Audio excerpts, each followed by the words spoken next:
Hello everybody, my name's Adam, or EposVox, and welcome back to Geek News for this week.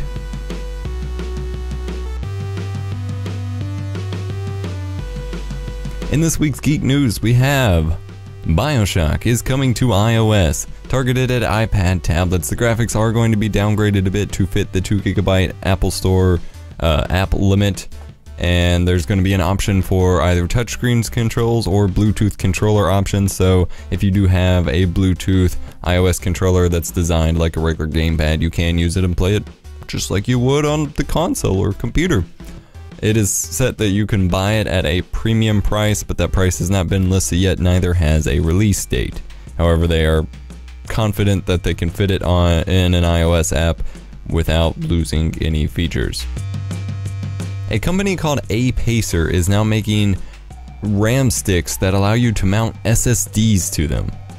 Now, not formal 2.5-inch SSDs, but they do have, A-Pacer does have RAM sticks that allow you to support 3 different sizes of M.2 solid-state drives, as well as CF-Fast compact flash cards. CF-Fast compact flash cards are the new, faster version of CF cards, and those have a vertical slot on the RAM sticks, and then the M.2 have a horizontal slot with 3 different sizes of mounting points on the RAM sticks. Now, A-Pacer typically sells to OEMs, so it would be a little bit difficult to track down the RAM sticks, but if you're trying to build as compact a build as possible, you would definitely want to check them out. We are one step closer to having Prometheus tracking drones in real life. If you don't know what they are, in the movie Prometheus, which was a prequel to the Aliens movies, they had spherical drones that flew around the tunnels and mapped them out in 3D autonomously. And Chiba University, a team there, has basically achieved this, but with a autonomous helicopter. It's called the MS-06LA,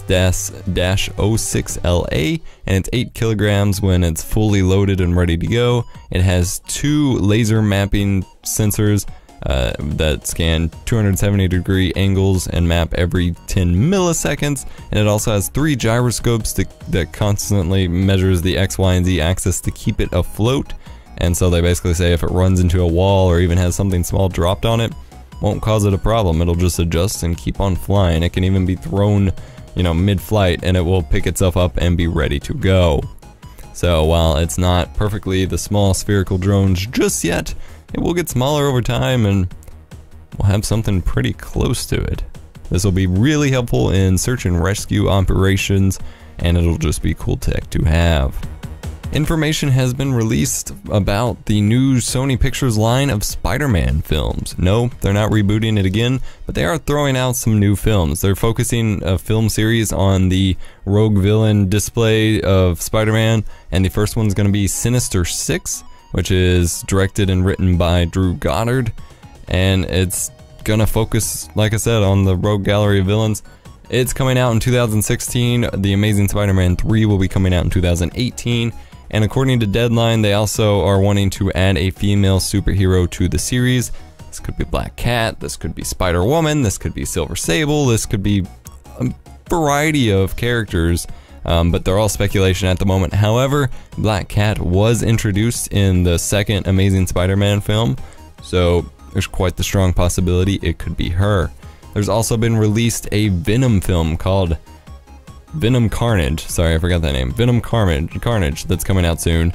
And while it's said that it is a Venom film, the fact that it has Carnage in the title potentially suggests that Carnage is involved as well, which could be pretty cool. The live-action Shingeki no Kyojin, or Attack on Titan film, has actually been split into 2 films according to the production studio. Now, if you didn't know, yes, they are making a live-action Attack on Titan film. Apparently now they're making 2. A cast has also been revealed. I'm not going to embarrass myself and butcher the names, but there's a lot of cast members listed, and the film's going to be 2 parts, so that's going to be really interesting to see how that turns out. I'm super excited for it. I'm really afraid they're going to butcher it, but I'm excited nonetheless. The anime was top production quality, just highest quality you could ever get out of an anime, so I'm hoping they put the same value and work into the live action film. At Comic-Con, The Walking Dead Season 5 extended trailer, it's a very long trailer, was released and revealed, and man, it got me excited for The Walking Dead again. My fiance Chu had talked about The Walking Dead a lot, you know, it's coming up in the fall in October again, and I honestly had forgotten about it for the most part. Like, we've obviously finished up through season 4, but I was just, like, it's kind of dropped off for me, but watching the trailer, I'm pretty excited to see it again. Seems like it's going to be action-packed, a lot of suspense, a lot of drama. I'm excited for it. Links to that will be in the description below.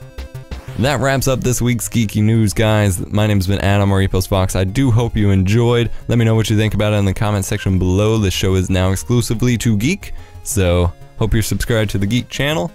And otherwise, I will see you all in the next one, guys. Thank you for watching.